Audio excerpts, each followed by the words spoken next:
I remember the exact moment the room stopped breathing. My sister was standing in the middle of the living room, arms folded tightly across her chest, eyes darting from my mother to my father to me. The medical papers were spread across the coffee table like fallen leaves, printouts, receipts, screenshots, donation summaries. Proof. Not rumors, not suspicions, proof. And then she said it. She didn't cry. She didn't scream. She just whispered, "I never had cancer." That sentence didn't land. It collapsed. My mother let out a sound I'd never heard before, something between a gasp and a sob. My father didn't move at all. He just stared at the wall behind her, like his mind had already left the room. And me? I felt something crack so deep inside my chest that I knew right then nothing in our family would ever be whole again. Welcome to my YouTube channel. This is my story of betrayal.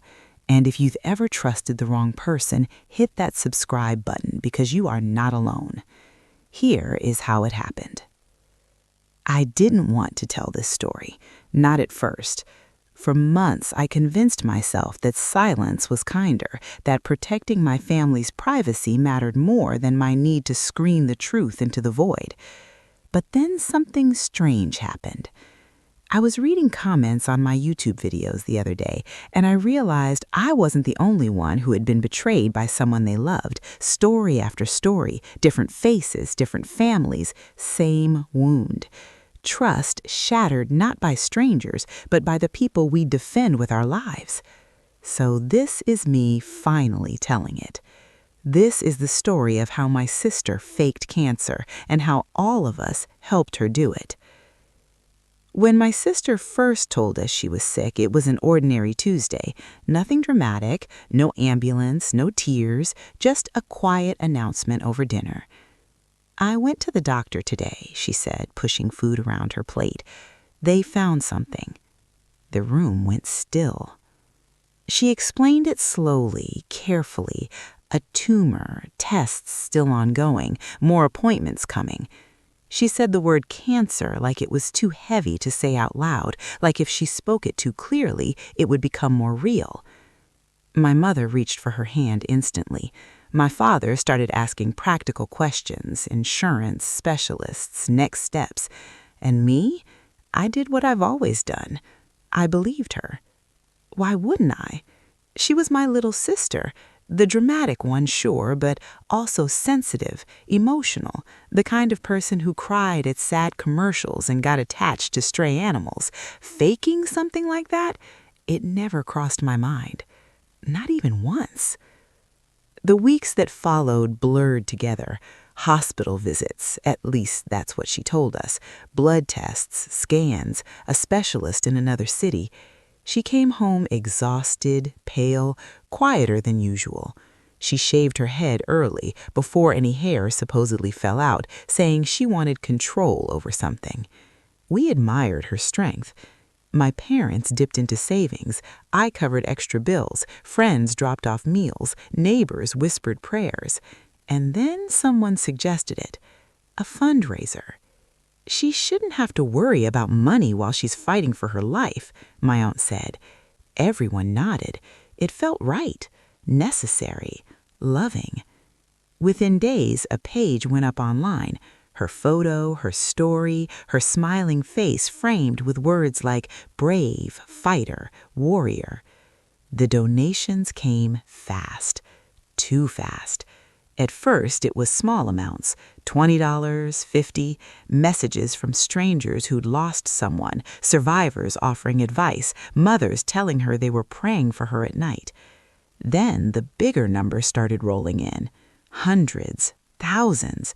She posted updates, carefully worded, always vague. "Rough day.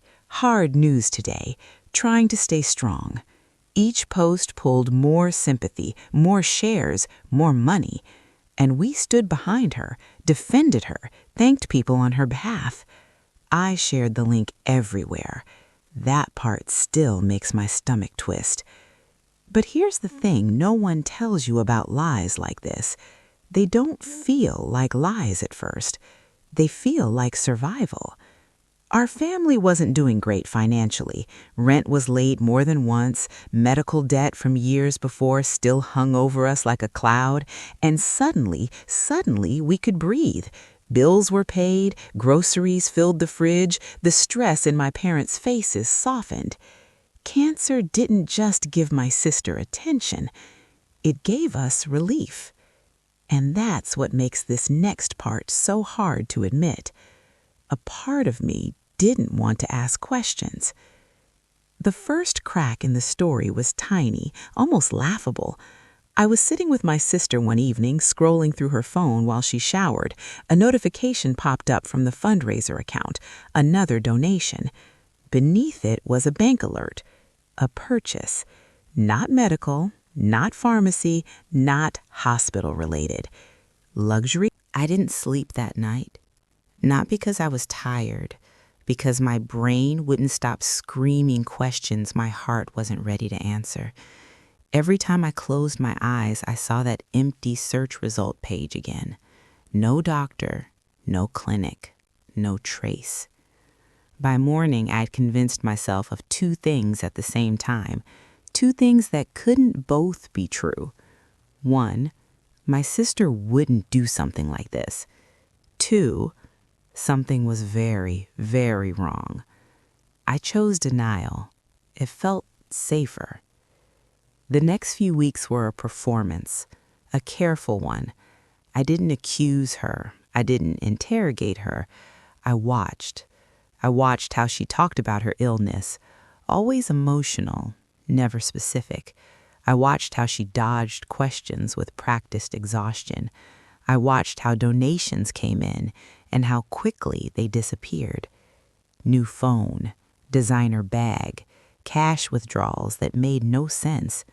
And still, every time doubt crept in, guilt crushed it. What kind of person suspects their own sister of faking cancer? So I stayed quiet. Until the fundraiser. It was supposed to be a night of love. Our local community center donated the space. Volunteers decorated it with ribbons and balloons. There were candles, photos of my sister smiling bravely, printed on posters with words like hope and faith written in looping fonts. People packed the room. Strangers hugged her. Survivors cried with her. A woman who'd lost her husband to cancer pressed an envelope into her hands and whispered, "Use this to live." I stood off to the side, clapping when everyone else clapped, smiling when I was supposed to smile, while something cold slid down my spine. Because halfway through the event, someone stood up. She looked ordinary, middle-aged, no drama, no tears, just calm. "I'm a cancer survivor," she said gently, "and I had a question." The room went quiet. She turned to my sister. "You mentioned your treatment plan online. Can I ask, what chemo protocol are you on?" My sister blinked. Once. Twice. There are different names for them," she said. "They change." The woman nodded, still kind. "Of course. Which one did your oncologist recommend?" Seconds passed. Too many seconds. The air shifted. My sister laughed nervously. "I don't remember the technical term." That was when I knew. Not suspected, not feared, knew. Because no one forgets that. Not when it's killing you, not when it's saving you. The woman sat down slowly, confusion etched across her face. The event continued. Music played, applause resumed, but the damage was done, and my sister knew it. That night, she exploded. She accused the woman of trying to humiliate her. She accused me of not defending her enough. She locked herself in her room and posted an emotional update online about being attacked while vulnerable. And people believed her. They always did. Comments poured in calling the woman cruel, donations spiked again, sympathy flooded back like nothing had happened. I watched it all, numb. Because here's the cruelest part of manipulation. If the lie is emotional enough, truth doesn't stand a chance. I decided I needed certainty, not intuition, not vibes, facts. So I did something that still makes my hand shake when I think about it. I logged into the fundraiser account. At first, I just scrolled, donation after donation, names, messages, pain, love. Then I clicked on the spending history. My chest tightened. There were no hospital payments, no pharmacy charges, no medical bills at all. Instead, luxury stores, online shopping sprees, hotel bookings, electronics, thousands of dollars, money given by people who thought they were helping someone survive. I took screenshots of everything, every transaction, every date, every amount, because something told me, deep down, that I was about to need proof. I confronted her the next morning, not angrily, not dramatically, quietly. I looked at the account. She didn't deny it. She didn't even look surprised. She just sighed, like I'd caught her in something mildly inconvenient. You shouldn't have done that. That was it.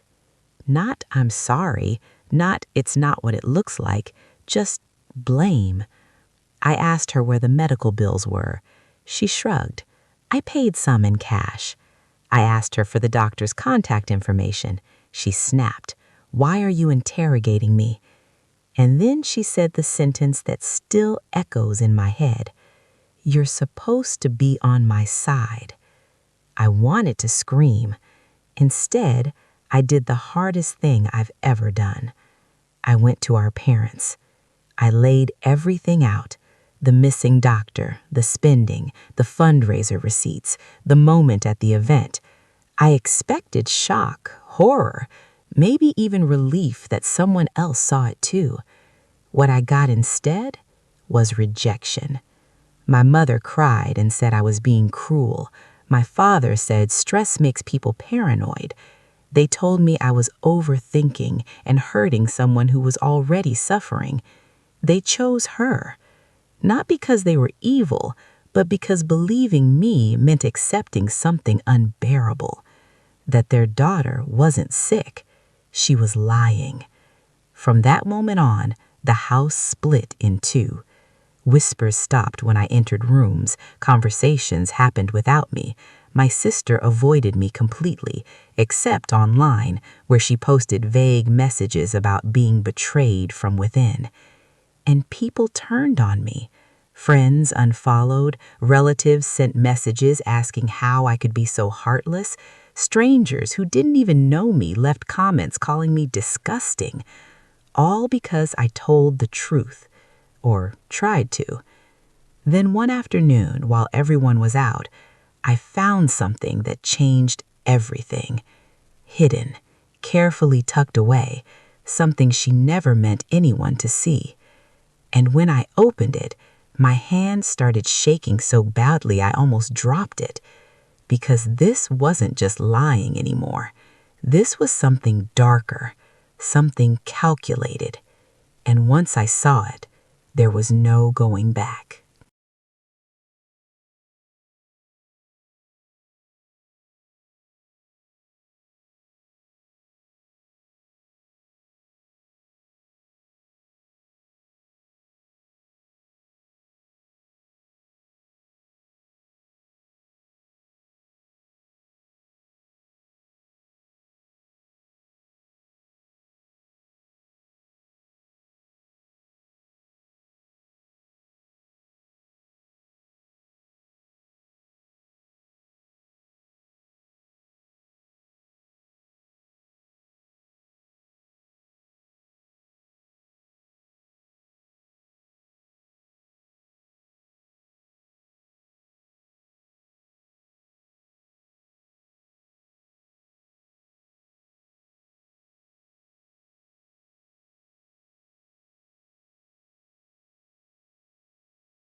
I stood there for a long time, just staring at it.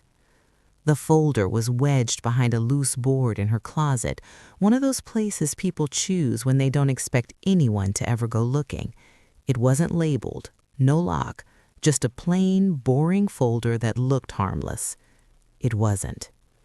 Inside were printed emails, medical forms, letters on official-looking letterhead. Fake. Not sloppy fake, not rushed fake. These were carefully constructed, logos copied from real hospitals, signatures forged, terminology lifted straight from legitimate oncology websites. Whoever made these knew exactly what they were doing. And the worst part? Some of the names on the forms were real doctors. Doctors who had never treated my sister. Doctors who didn't even work in our country. My hands went cold. This wasn't a lie that got out of control. This was a plan. I took photos of everything, slowly, methodically, every page, every detail. I forced myself not to rush, not to panic, not to cry. Because once you see something like that, you understand something important.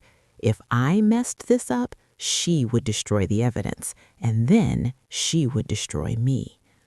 That night, I confronted her again, but this time I didn't ask questions. I placed my phone on the table between us and slid it toward her. She looked down, scrolled, stopped. Her face changed in a way I'll never forget. Not fear, not guilt, calculation. "Where did you get those?" she asked. I told her. She leaned back in her chair, crossed her arms, and smiled, a slow, tired smile. "You went through my things," she said. "That's illegal, you know." I felt something snap. "You faked medical documents. You stole money from people who thought they were saving your life." Her smile vanished. "You don't understand," she said sharply. "This wasn't about money at first." And that's when she finally told me the truth. Or at least her version of it.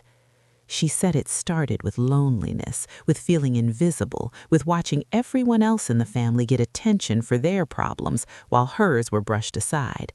"I just wanted someone to care," she said. "Is that so evil?" She told me the first post was a test, a vague mention of health issues. The sympathy felt good, the messages felt warm, and when someone suggested help, financial help, she didn't say no. "It just happened," she said. "I didn't plan it." But that wasn't true. Because you don't accidentally design fake medical reports. You don't accidentally research chemo protocols. You don't accidentally build a donation machine fueled by grief. I asked her if she ever planned to stop. She looked at me like I'd asked something stupid. "When?" she said. "When people stopped caring?" That answer terrified me more than anything else, because it meant there was no ending. I told her I was going to expose everything. Her reaction wasn't panic, it was rage. She stood up so fast her chair hit the floor. She accused me of jealousy, of resentment, of trying to ruin her life because I couldn't stand not being the center of attention. Then she said something that made my blood run cold. "If you tell anyone," she said quietly, "I'll tell them you knew the whole time." I froze. She leaned closer. "You shared the link. You thanked donors. You stood beside me at every event." She was right, and she knew it. That was the moment I realized I wasn't just fighting my sister. I was trapped inside her story. The next few days were hell. She posted more updates, more emotional messages. She framed herself as a victim of family betrayal without naming names. People filled in the blanks. They always do. Friends stopped replying to my messages. A relative called and told me I should be ashamed. Someone even showed up at our house to check on her and glared at me like I was a monster. Meanwhile, the donations kept coming. I couldn't eat. I couldn't sleep. Every sound in the house felt sharp. And then the email arrived from a donor. It was short, polite, careful. They said they worked in healthcare, that something in her story didn't add up, that they wanted clarification before sending another donation. They asked for one thing, a phone number for the doctor. I stared at the screen for a long time because this wasn't just my conscience anymore. This was someone else's line being crossed, and I knew if I ignored it, I would become part of the scam for real. I replied, not with accusations, with facts. I told them I couldn't provide a doctor's number because I had reason to believe it didn't exist. I said I was in the middle of confronting my family. I attached one screenshot, just one, of a suspicious transaction. I didn't expect what happened next. Within hours, they replied again, and this time, the tone was different. They said they had already contacted the fundraising platform. They said an investigation was being opened. They said more people had raised concerns. And they said one sentence that made my heart pound. We may need a formal statement from you. That night, my sister found out. I don't know how. Maybe the platform notified her. Maybe someone warned her. But she came into my room without knocking. She was shaking. Not crying, shaking. "What did you do?" she whispered. I told her the truth. She stared at me for a long time, and then she said something I never expected. "You have no idea what you've just started."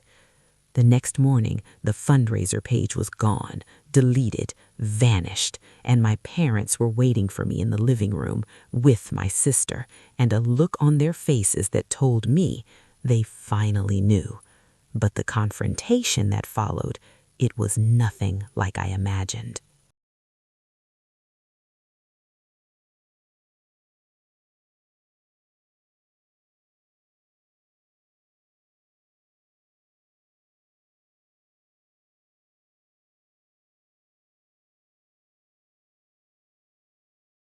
The living room felt smaller than it ever had. My parents sat side by side on the couch, close enough that their shoulders touched, like they were bracing for impact. My sister stood near the window, arms crossed, jaw tight. No tears, no theatrics, just tension, thick, heavy, suffocating.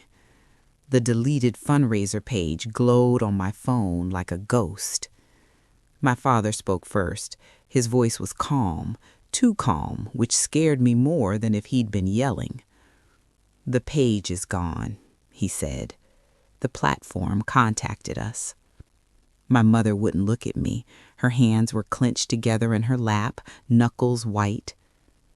"They said there were irregularities," she whispered. I nodded. My mouth was dry. "There were." Silence fell again. Then my sister laughed, a short, sharp laugh that cut through the room like broken glass. "So that's it? You go behind my back, sabotage everything, and now you're acting like the hero?" My mother flinched. "Stop," she said softly. "Just stop." My sister turned to her. "You said you believed me." "I did," my mother replied, tears finally spilling. "I wanted to." That was the moment the air shifted, because wanting to believe something doesn't make it true. My father asked for the documents. I handed him my phone. He scrolled slowly, carefully. I could see his hands shaking now. Fake letters, forged signatures, spending histories. Every lie laid bare. When he finished, he put the phone down and stared at the floor for a long time. Then he looked up at my sister. "Tell me this isn't real. Tell me there's an explanation." She didn't answer right away. She walked over to the couch and sat down, crossing her legs like she was settling in for a long conversation, like this was inconvenient but manageable. "I never said I had that kind of cancer," she said finally. My heart dropped. "What?" my father asked. "I was sick, just not in the way people assumed." "That's not an answer," I said. She shot me a look. You don't get to talk right now. She launched into it then, her justification.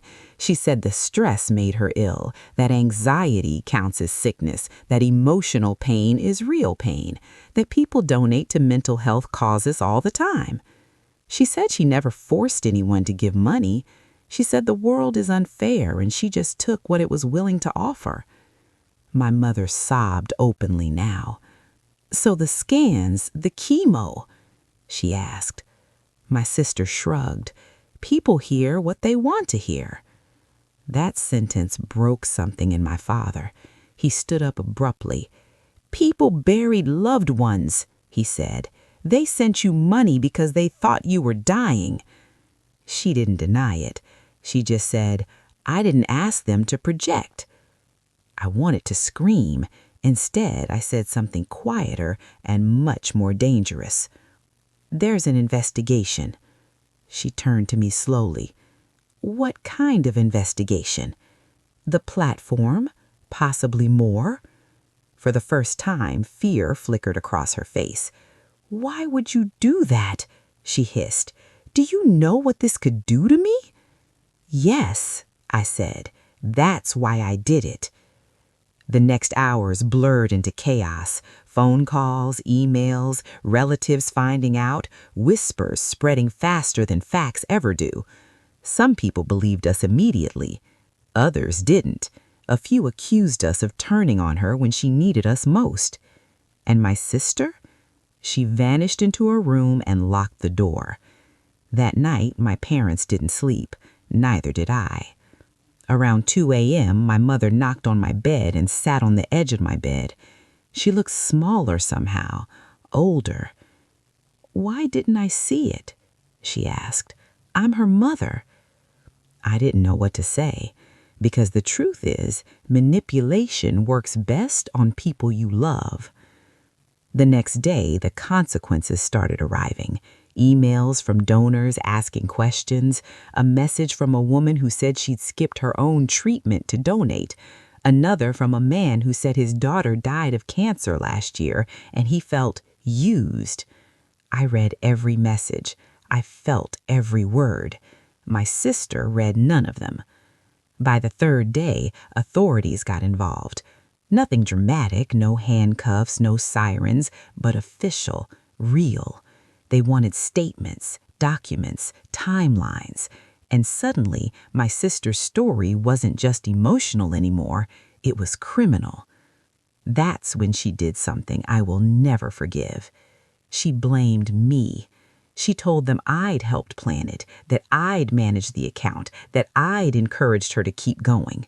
It wasn't true, but it was believable, because I had shared the link. I had thanked donors. I had stood beside her. The line between victim and accomplice blurred fast, and I realized too late that exposing the truth didn't mean escaping the fallout. The family split again. Some relatives cut contact with both of us. Others chose sides. Holidays were canceled. Group chats went silent. Our home felt haunted by conversations that would never happen again. And then one evening, as I was packing documents for another meeting, I heard my sister behind me.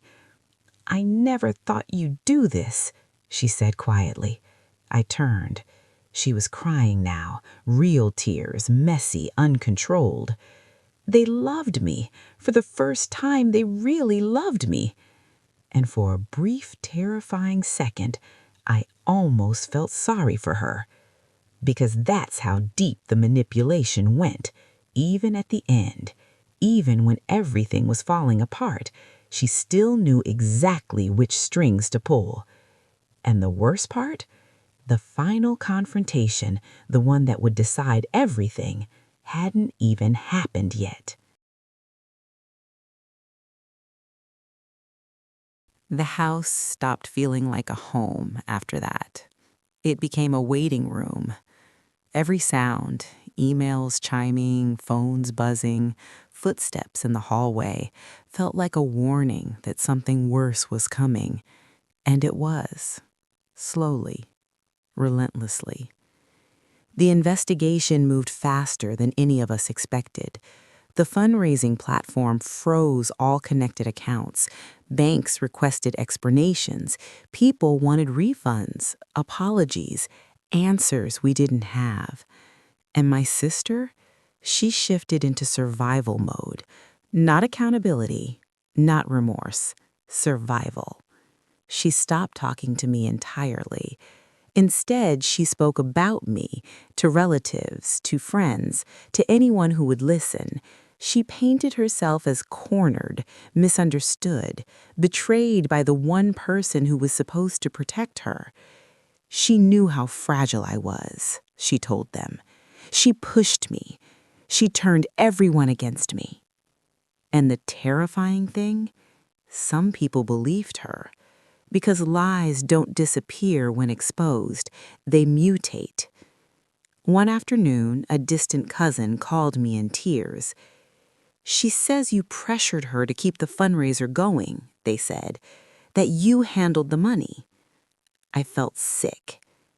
"I didn't, I swear." But I could hear the doubt already settling in their voice.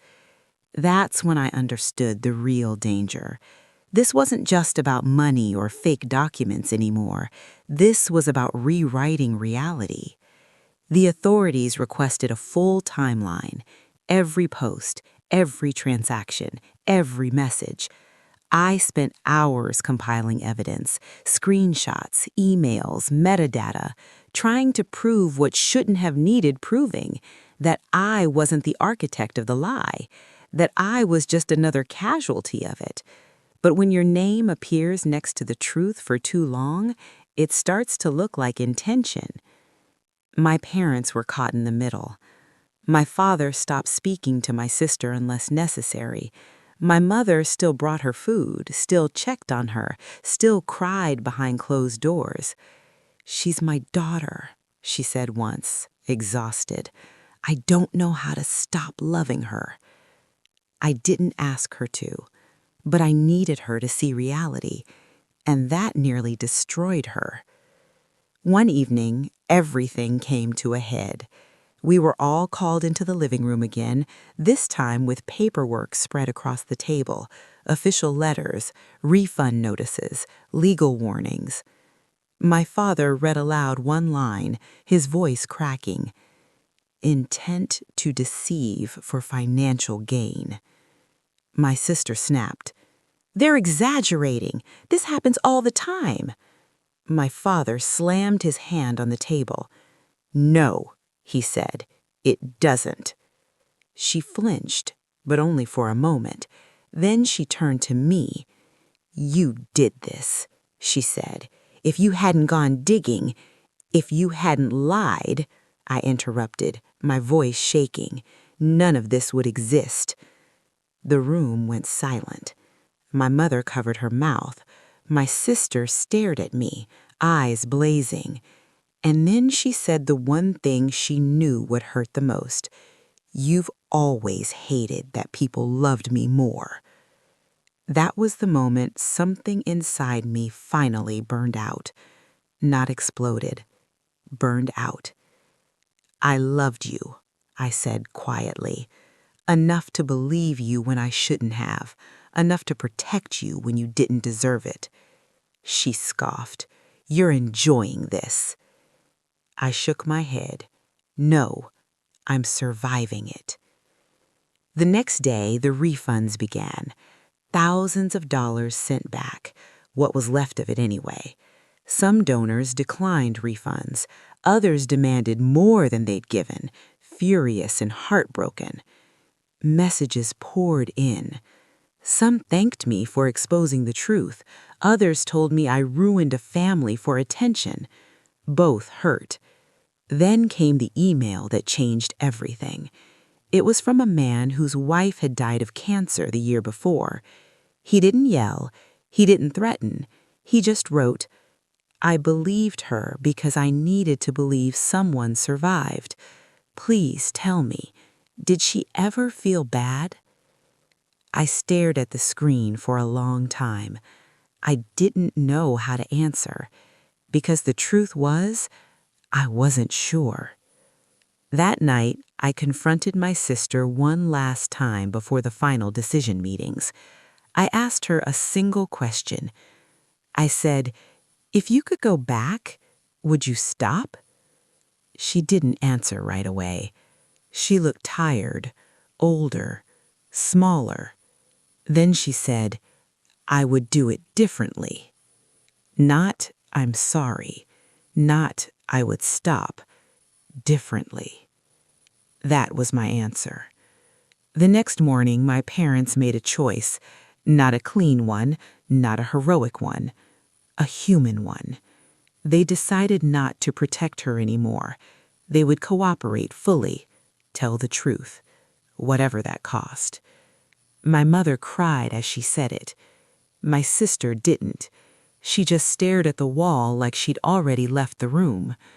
As the officials packed up their files and prepared for the final stage, one of them turned to me. "We'll need you present for the final confrontation," they said.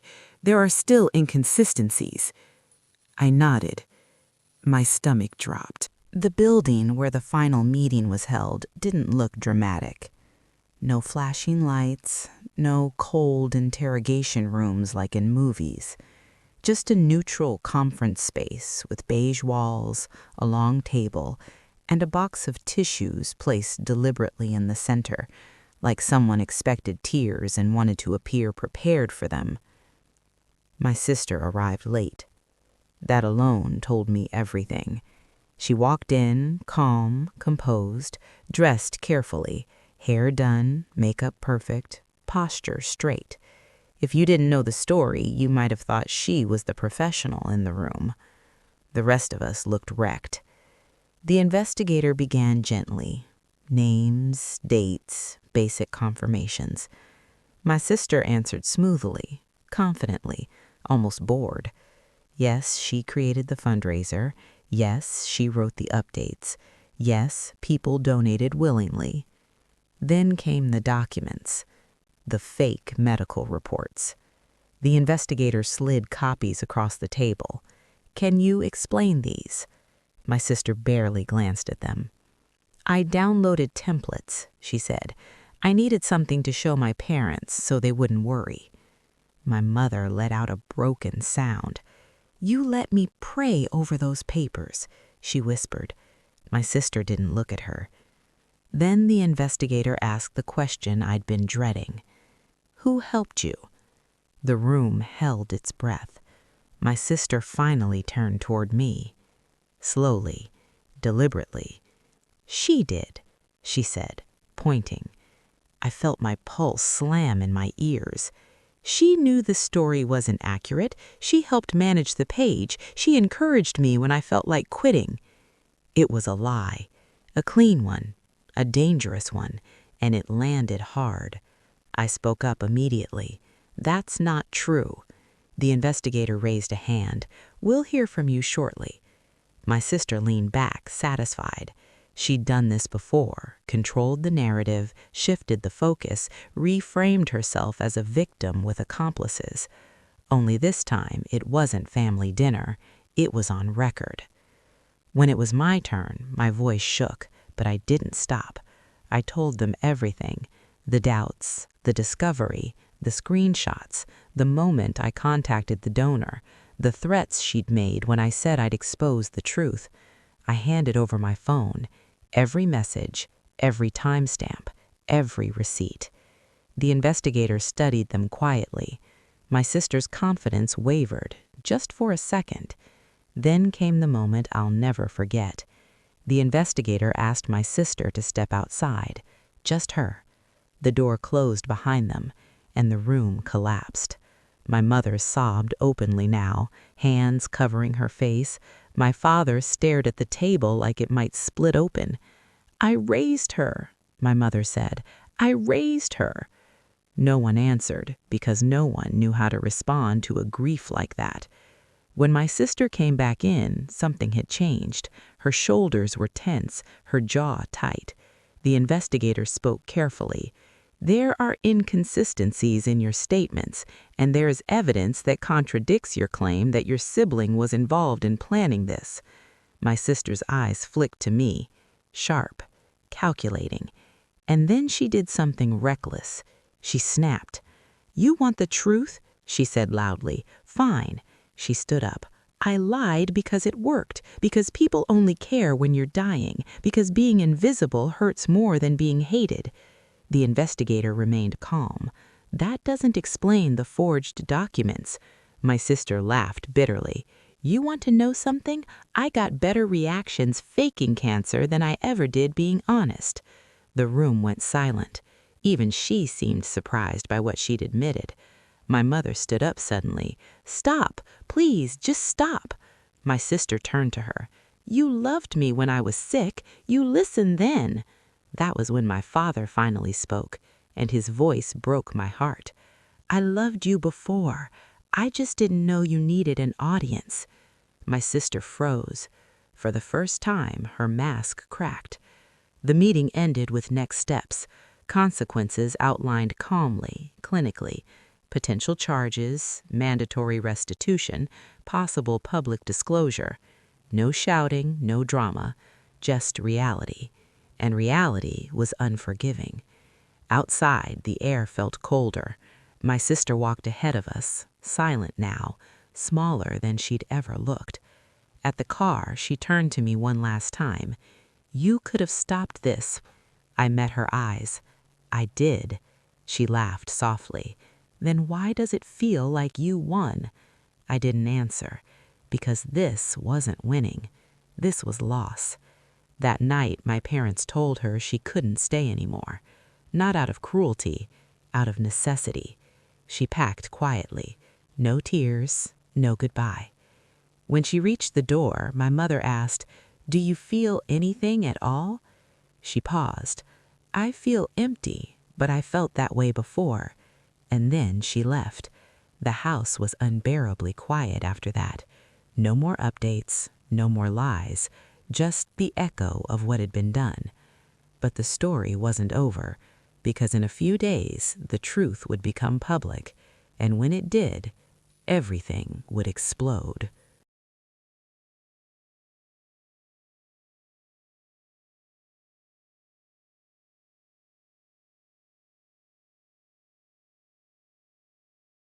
The truth went public on a Thursday morning. I know that because my phone started vibrating at exactly 8:17 a.m., and it didn't stop for hours.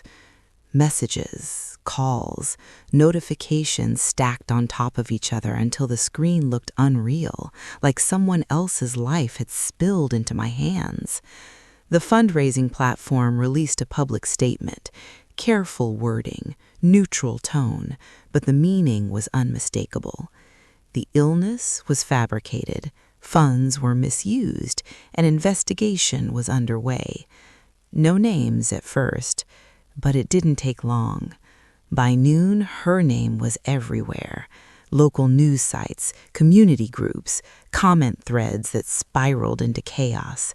People posting screenshots of her updates side by side with the platform's announcement, circling inconsistencies like they'd been obvious all along. Everyone became a detective. Everyone had an opinion. Some were angry, some were cruel, some were heartbreakingly calm, people who said they just wanted their money back, or an apology, or to understand why. My sister didn't log in, not once. The first call I answered was from my mother. "They're outside," she whispered. I rushed home. A news van was parked across the street. A reporter stood with a camera crew speaking into a microphone like this was just another story, another scandal to package neatly for consumption. My mother stood behind the curtain, shaking. "I can't do this," she said. "I can't watch them turn her into a headline." My father opened the door anyway, not to speak, just to ask them to leave. They didn't. By afternoon, the phone rang again. This time, it was my sister. Her voice was thin, tight. "They're calling me a monster," she said. I closed my eyes. "What did you expect?" I asked quietly. I didn't think it would go this far, she replied. I thought people would understand. Understand what? That she had built a lie out of other people's pain? She begged me to make a statement, to say something publicly, to soften it, to remind people she was still human. I told her the truth. I can't protect you anymore. There was a pause on the line. Then she said, You never really loved me, and hung up. That night, the internet turned vicious. Someone leaked photos of her shopping. Someone else dug up old posts, reinterpreting everything through the lens of deception. Armchair psychologists diagnosed her. Commenters demanded prison. Others demanded forgiveness. No one asked how we were surviving it. My mother shut down completely. My father stayed awake, pacing, reading every article like he was looking for a version of the story that made sense. I sat on my bed, phone face down, heart racing. Because then came the email. It was from the investigator. They needed her present for a final recorded statement the next morning. Failure to appear would escalate things dramatically. I forwarded it to her. She didn't respond. By dawn, panic set in. My mother called her over and over. Voicemail. Silence. We drove to the place she'd been staying. No answer. Her phone went straight to voicemail. The fear wasn't about guilt anymore.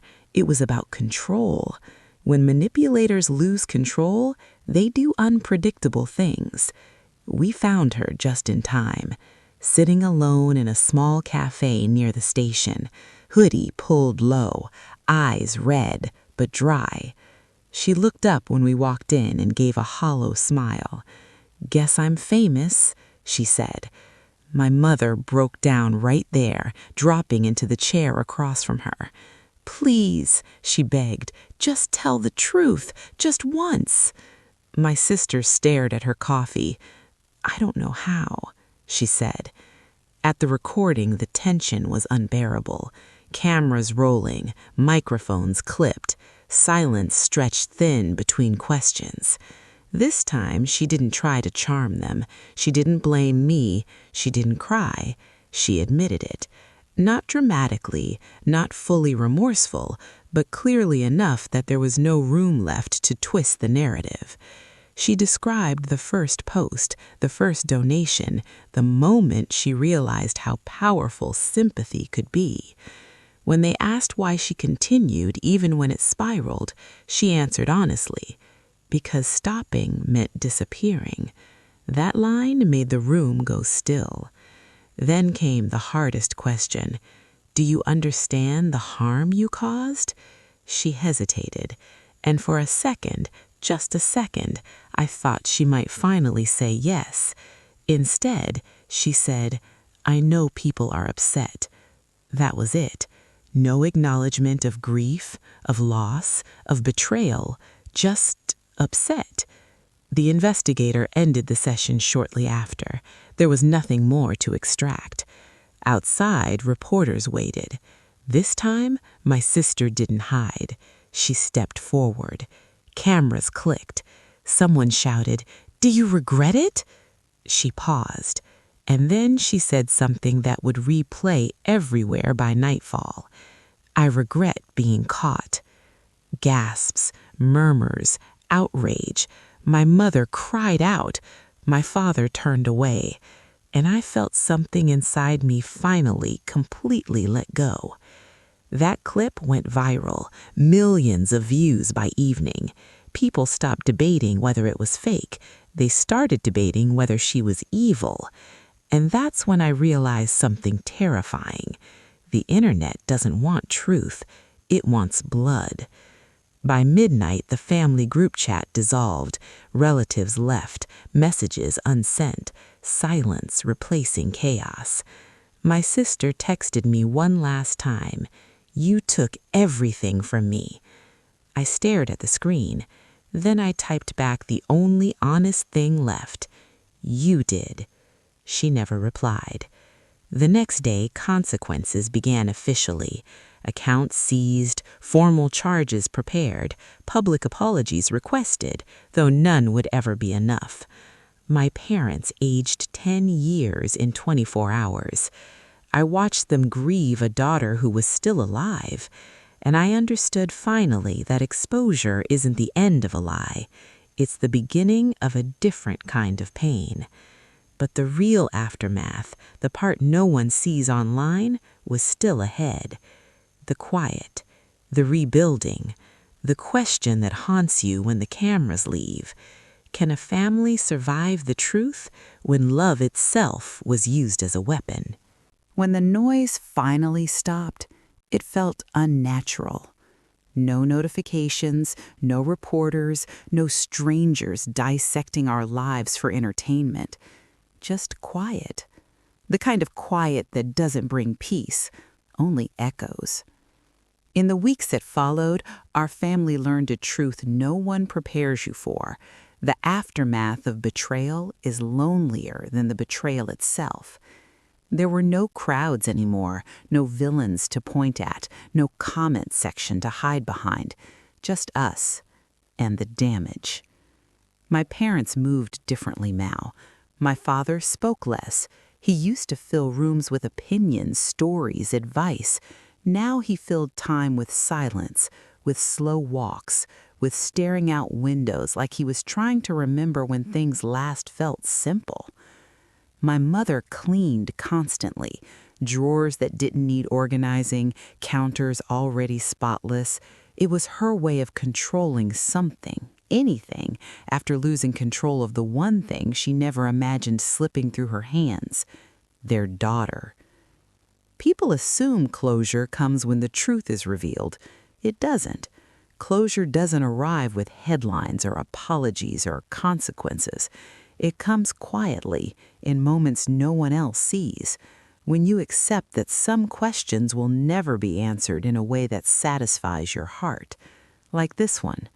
Was the love ever real, or was it always a transaction? My sister stopped contacting us. At first, I waited for a message, something human, something small, a crack in the armor. It never came. Instead, updates reached us through others, legal proceedings, required counseling, mandatory restitution plans, all procedural, all cold, nothing emotional. And that told me everything I needed to know. I struggled with guilt in ways I didn't expect, not because I exposed her, but because I loved her. Because even now, after everything, I could still remember the little sister who used to crawl into my bed during thunderstorms, who laughed too loud, who cried when she thought no one was watching. Grief doesn't care if someone deserves it. It just shows up. One night, weeks later, my mother knocked on my door again. She sat beside me like she used to when I was a child. "I keep thinking," she said quietly, "that if I had listened more, maybe she wouldn't have needed to lie." I took her hand. I said, "This wasn't about listening. It was about control." She nodded, but I could see the doubt still living behind her eyes. Parents don't stop blaming themselves just because the truth is ugly. I started therapy shortly after, not because I was falling apart, but because I didn't want to. Because betrayal has a way of reshaping how you see everyone else. It makes trust feel reckless, love feel conditional, kindness feel dangerous. I didn't want that to be my legacy. I didn't want her lie to take anything else from me.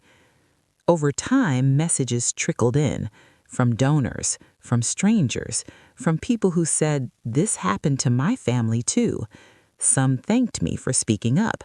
Others said my story helped them leave situations where lies were eating them alive. And that's when I realized something important. Truth doesn't just expose, it connects.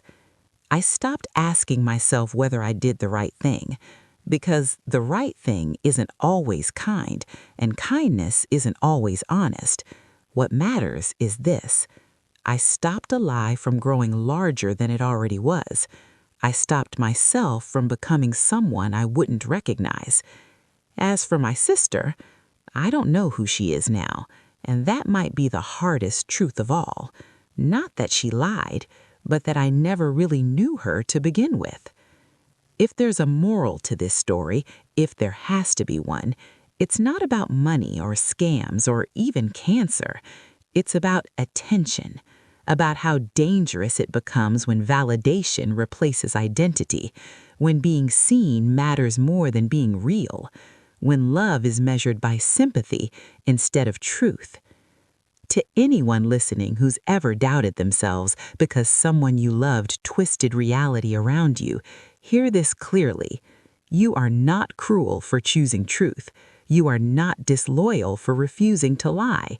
And you are not responsible for fixing someone who benefits from being broken. Families don't heal by pretending nothing happened. They heal by naming the wound and deciding, together, what they're willing to carry forward. Our family will never be the same, but it is honest now, and sometimes that's the only kind of wholeness left. If you stayed with me through this story, thank you. Not for the views, not for the sympathy, but for listening. Because stories like this don't need outrage, they need understanding and boundaries and the courage to say, enough.